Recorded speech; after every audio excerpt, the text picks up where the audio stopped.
about a topical topic in an unconventional manner. And to the ones who were part of the first podcast know the topic already. To the ones who were not, let me pursue the topic. In this podcast, we'll talk about the mainstream media consumption and the impact of content consumption in our audience. Now, for this podcast, we have a very special guest, Mr. Prakhar Deep Jain, who is a very established and a successful filmmaker from Mumbai in the past 6 years. And his movies are simply sensational, innovative, adventurous, and I think that this can go on out there. And his idea is simply centered around creating quality media content which has a story set right from the heart. And his exploits in the media industry revolve around working for Google, Skoda, and various other companies. He also has an initiative of his own, named as In Bed with Creativity. Sir, if you could speak about that initiative as well. Yeah. So, hi guys, and hi Karthik. Thank you so much for your kind words. And my name is Prakhar, and I'm a documentary filmmaker. And I have produced documentaries on a lot of crazy and once in a lifetime stories that I was lucky to witness on my own. And you can find them, just search my name on the Google, Prakhar Deep Jain, and you can find all of my films and my work and about me.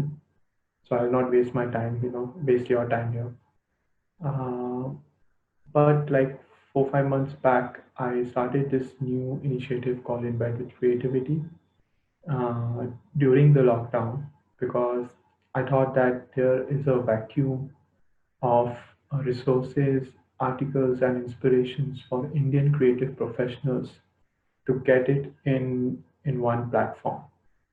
Although there are a lot of platforms like these in US market and in Europe, but to get it in one place, a lot of my friends and artists were always complaining about it, that they have to surf through hundreds of pages of Facebook, or they have to go through tens of 20s of websites to see anything creative which is right now in the market, or if there is new resource, grants, scholarships, or any film production opportunities which has been going in the market. So it was really difficult for them to access. And that's why we started In Bed with Creativity. We are curating all content which is relevant to a creative professional, which is relevant to an artist, which will help them getting inspired, motivated, and find new resources to share their art form, to create art is there in our website. And simultaneously, parallelly, we started our own original content. We have like 2 series going on. One is Artist Spotlight. In Artist Spotlight, we share the creative life process and work of local homegrown artists. The second is Original Editorials. Through that, we write visually engaging journalistic articles on a certain topic related to creative sphere. And we use illustrations, we use GIFs, we use photographs, whatever we can find, we find easily, and we can produce in just sitting at our homes. We create that kind of content. So yeah. Right. That is definitely quite an initiative, sir. And if I have one word for that would be original, to be honest. Regardless of that, I had a few questions to ask you regarding your topic. But before I actually dive any deep into it, I really want to know from you how relevant is professional journalism and creating quality media content in a time when information can spread so fast without even requiring critical sources. Okay, so see, the thing is, first of all, before even we start talking about anything, just wanted to say that now whatever I'm gonna say with reference to pre-pandemic and post-pandemic, because this pandemic has changed the whole sphere, has changed everything. So We cannot talk about what happened in the 19th century, what happened in the 20th century, or in the 21st century. If we talk about 21st century, it should be pre-pandemic and post-pandemic. Now, I'm going to start the answer. So, Twitter, Facebook, Instagram, YouTube have made, and internet as a whole have made access to information and news very easily. But the thing is, the credibility on these uh, platforms cannot be decided just the second moment you saw them, right? Like you posted something on the internet. Next second, I cannot say if it's right or it's wrong. It will take time when people will see it, when people will cross confirm it, cross check it with other people. Then only, its credibility of the news can be established. But that will take quite a lot of time, and during that time, that news piece will impact a lot of people online. That's how the fake news is spreading, and it's hard to stop it. With professional journalism, the journalism as a whole, you cannot escape it, no matter what. Like, you cannot escape going to a doctor when you are sick. You cannot escape a journalist for any news source. So it's that important. Although I can understand the sentiments in India which are going on regarding the journalism and the media sensationalism, I can totally understand it. And that's why a lot of people are not trusting the journalist and are not liking their field of work. But despite that, journalism is actually, it's the second defense, or you can say the third defense in our country's government, because they put account on everything which a government is doing. If a corruption is happening there, the journalists are the first people to report it, right? If there is any discrepancy or any crime is going on, the journalist is going to report it. And again, there's a difference. There's a difference in investigative journalism and reporting. Reporting, I can do, you can do. I saw a bomb go off outside my home. I can just tweet it. Hey, a bomb has gone off near my area. That is reporting. I reported it, and everyone got the news about it, right? Now, with respect to investigative journalism, it's why, how, when, and who the bomb went off. The whole sphere. So that I cannot do it because I'm not an investigative journalism. It has to be a certain person who will do his research, who will go door to door, ask questions, who will become a detective of its own and get the truth out in front of everyone. So that is the work of a professional journalism, a professional journalist. And I cannot emphasize enough that how important a professional journalist or a professional journalism is important for a country which is a democracy. Now, if a country is not a democratic country, like if you are a dictatorship or if you are a communist government, then of course the credibility of journalism is kind of shaky, you know, because everything is controlled by a dictator, everything is controlled by a communist party, you know, and the examples: China, North Korea, and couple of Arab states. We know that the independence to journalism is next to nothing. So in that scenario, we can, of course, say that it doesn't matter if you have a journalist or not, because even if you are a journalist, you cannot do much in these kind of uh, states. So yeah. That does make sense. That does actually make sense. But even if I keep in mind being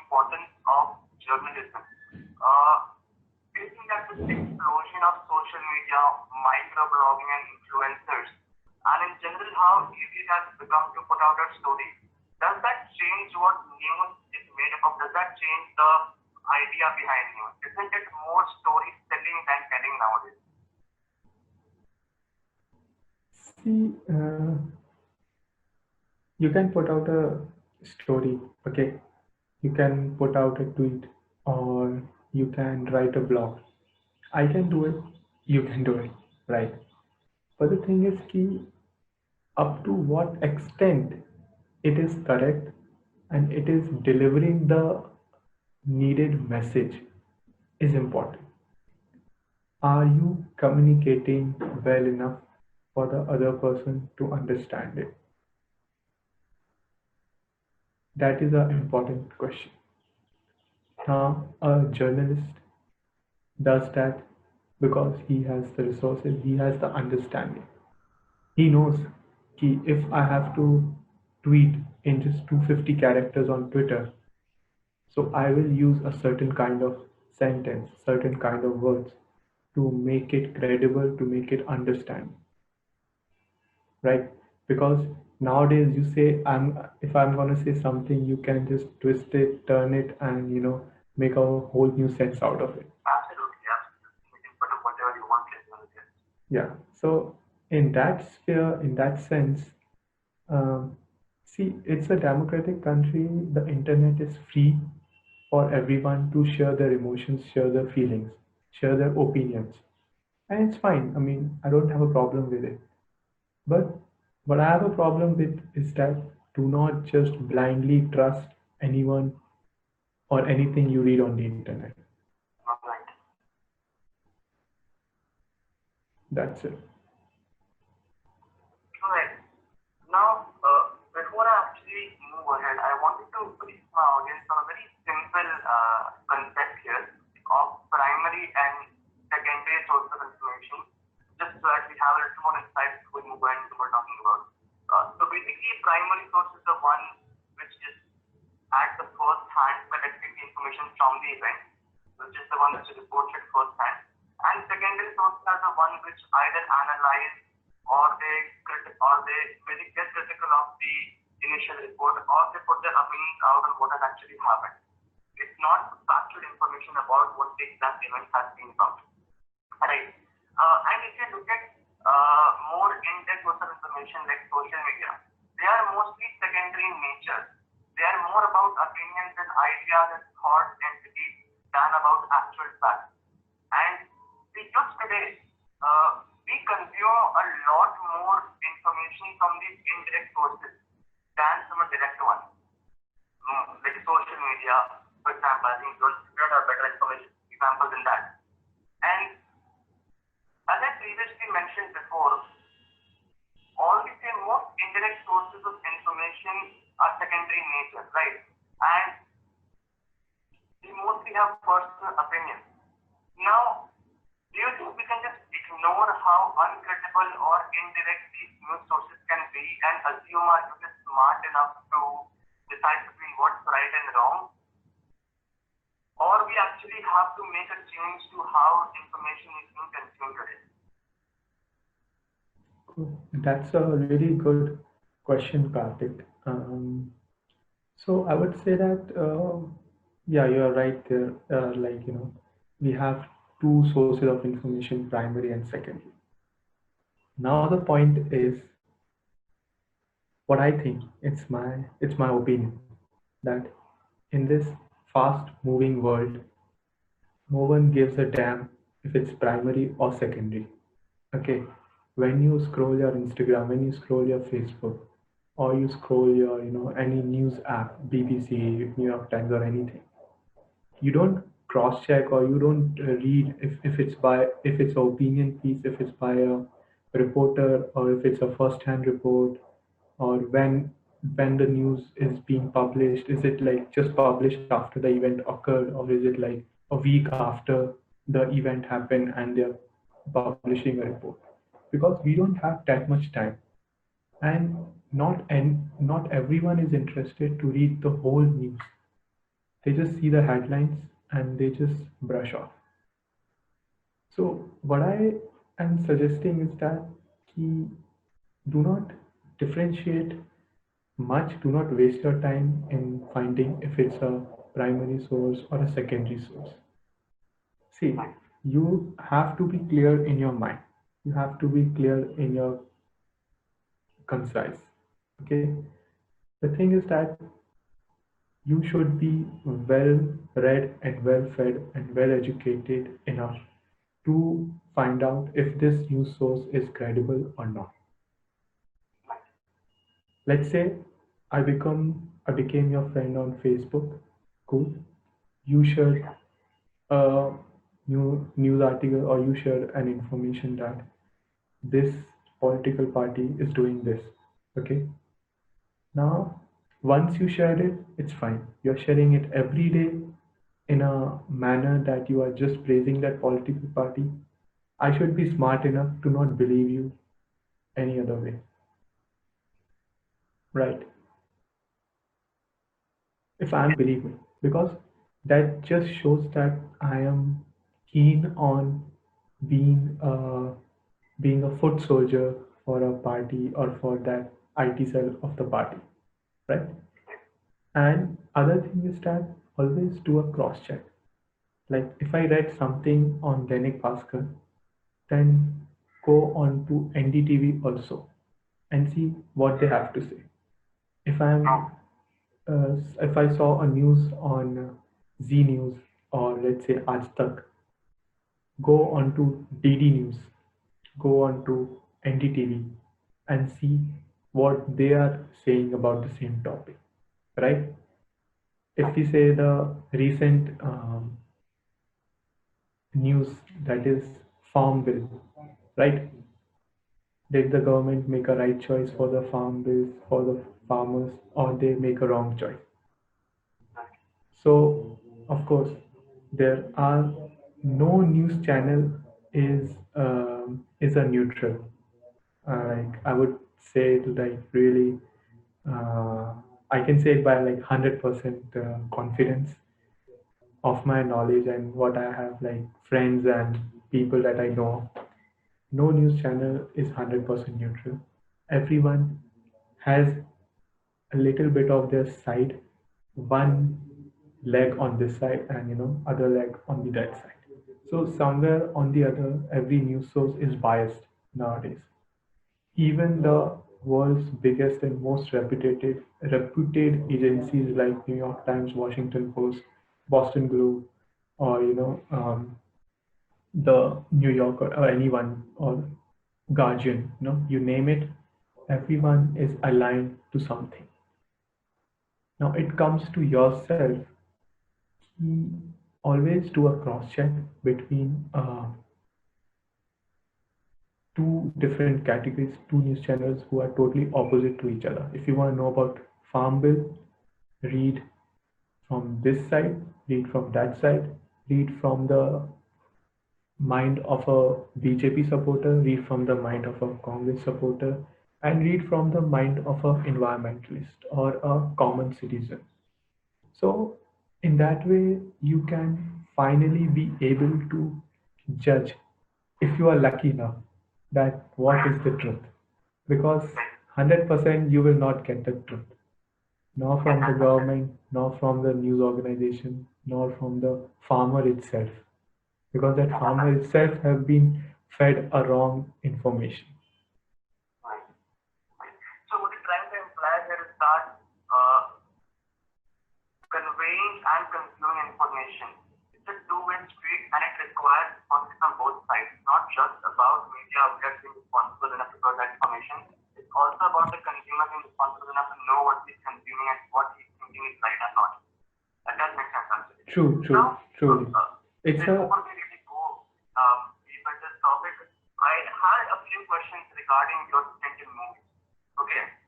Now, what kind of content movies or series get maximum attention from the Indian audience? And do you really think the Indian audience is very progressive in nature? Do they really accept new concepts, ideas quickly? yeah, 100% Indian audience is smart, is progressive, and they have an appetite for good content. They have an appetite Right. for good storytelling, good film, good series, or anything which is good. Gone are the days when people say, "Oh, just serve whatever and they will consume it." You know, it's not a sari. It's not a wedding platter anymore that just gonna eat what you find and just like blah blah blah and that's it. Yeah, I get what you're saying. So, but the problem here is that now a lot of people will say, then why the good content doesn't get much views? Why the good films, good content film, good indie cinema doesn't earn money on the box office or in general, right? Now the thing is, it's about packaging. Packaging is Right. very important. How you present something to the people. Absolutely. The thing is, if you're gonna sell Maggi noodles in a plastic package, or have graphics of Parle G, in a Maggi packet. Of course, it won't sell. Nobody Yeah, cares exactly. if you can make it That is in. psychological to understand. Nobody cares if you can make it in 2 minutes or how it tastes. If the packaging is not good, nobody cares. Now the similar thing is going on in Indian media industry or the Indian cinema also. Lot of good films are produced every year. Lot of good documentaries are produced every year, in Indian cinema. But thing is, they don't get the they don't get the eyeballs. Why they don't get the eyeballs? Because the major news organizations don't cover them. They don't write about it. Now, why is this happening? I mean, I don't know. Or I know, but it doesn't matter if I, gonna tell them here or not.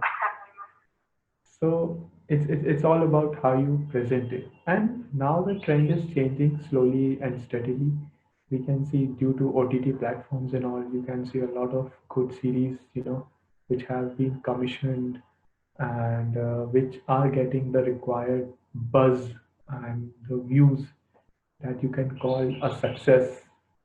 So, with time and with education and the flavor of people changing, the Indian audience will realize that it, it's not about the big Bollywood studios or the big action and romance films that can satiate your desire to consume content. You can still go and watch documentaries which is logical, which is true, which is cinematic, which is delivering a good story, and still go to bed with a nice dream after all. Right, and I think if there is a pandemic, if the kind of content people have been consuming, that is going to make a very huge difference in what people will look up in the future from movies or from series as well. Because I think at least I have definitely spent a huge time of my pandemic looking at movies or series anyways. Now, coming to a very interesting concept of creative advertisements, which basically revolve around telling a story to actually promote a product. That's one way of putting it up from my side. Uh, how did this trend actually start? Give us an example of something from this field, maybe, and tell us more about how you actually aim to implement it. I'm talking about creative advertisements, which are basically aimed around using a story or an idea to portray the messaging of a specific product, and how this trend started in mainstream media, and also an example of this idea in work actually, which our viewers might relate to that. Okay, this relates to this directly. This is the concept in play. Got it. So, advertisement. The prime motive of advertisement is to sell the product. People don't make advertisement to prove their creativity. For that, there is films, short films, and YouTube. You can do what you want. But in advertisement, there's a lot of money involved from the ad agency, from the brand, and from the filmmaker itself.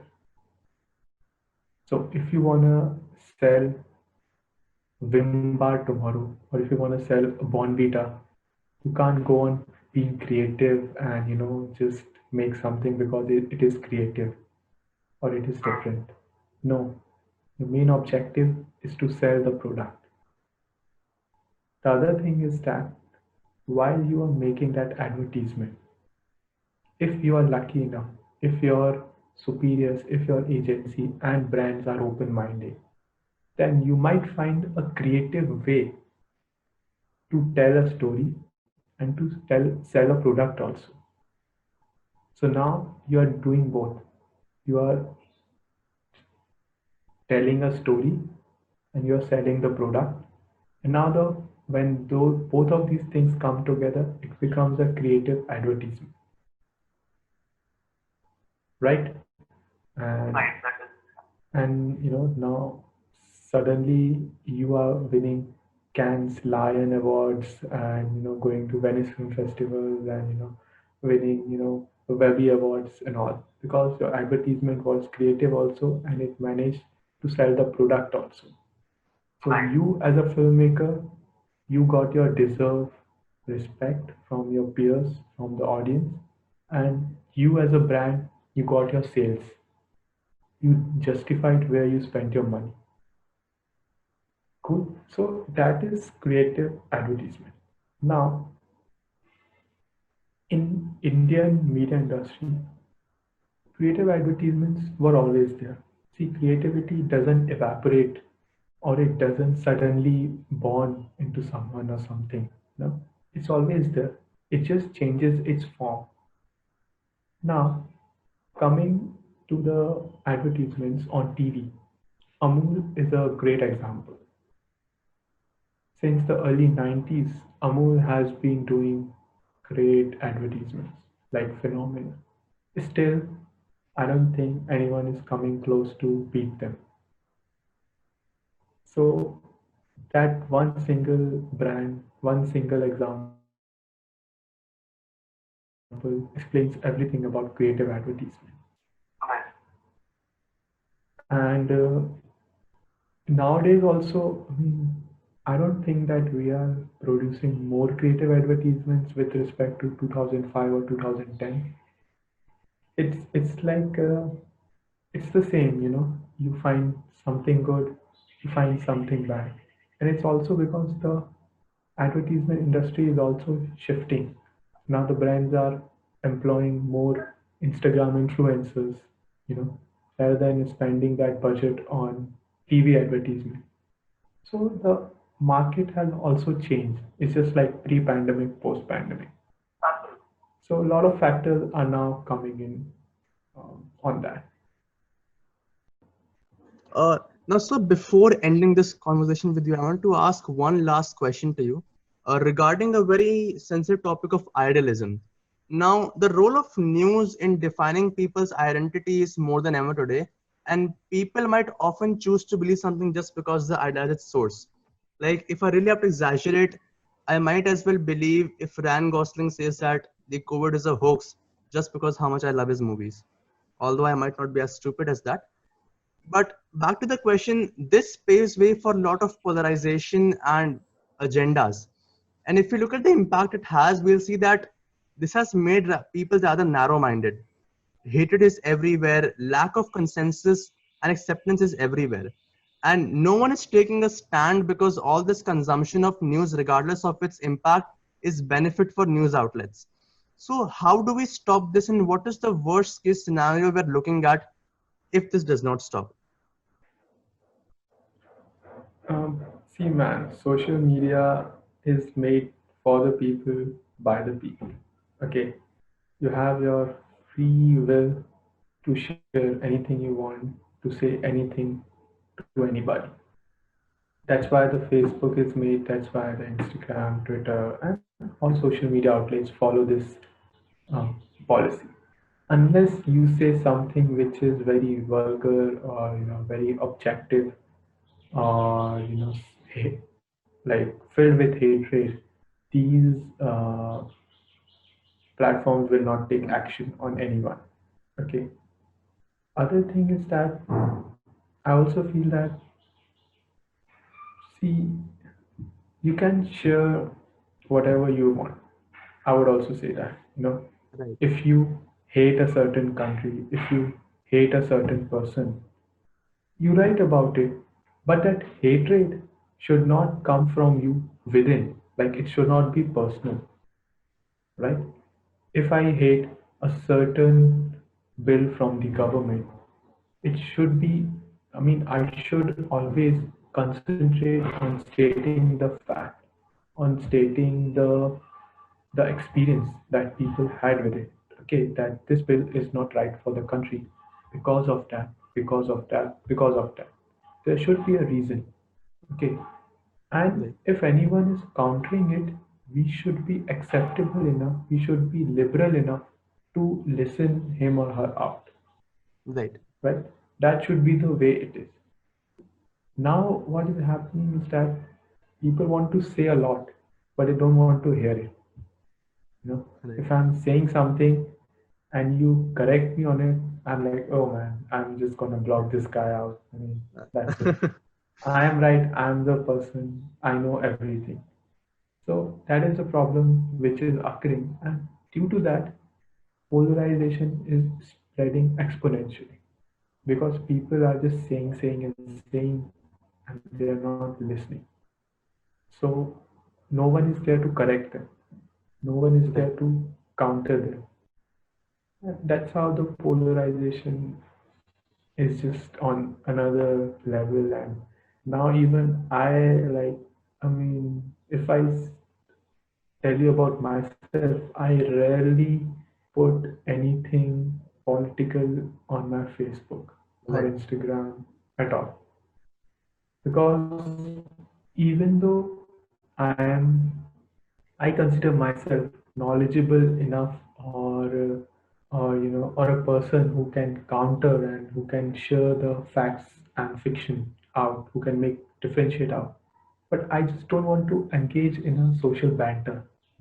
Comments after comments after comments, your friends, your family, That everyone is will get correct, sir. involved, and there will be a mess of its own. And a lot of people say, Prakhar, you know so much, why don't you say? I'm like, dude, I don't have time for all this, to be honest. Right. I Right. am not, I'm not a freedom fighter, I'm not a revolutionary, I'm not a Che Guevara that, I can just go out and start fighting everyone out on social media. Social media is not even a real thing.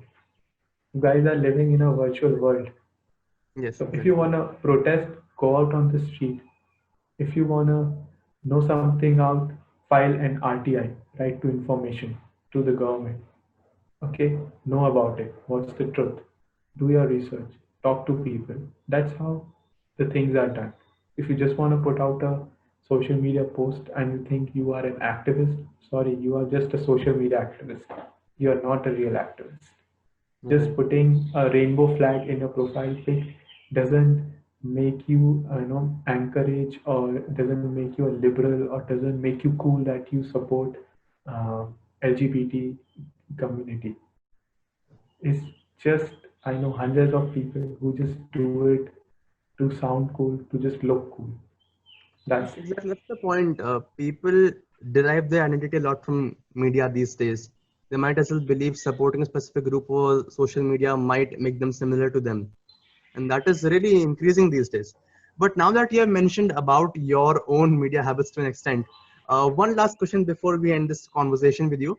In what ways do you think the content that you make, you would want it to affect people?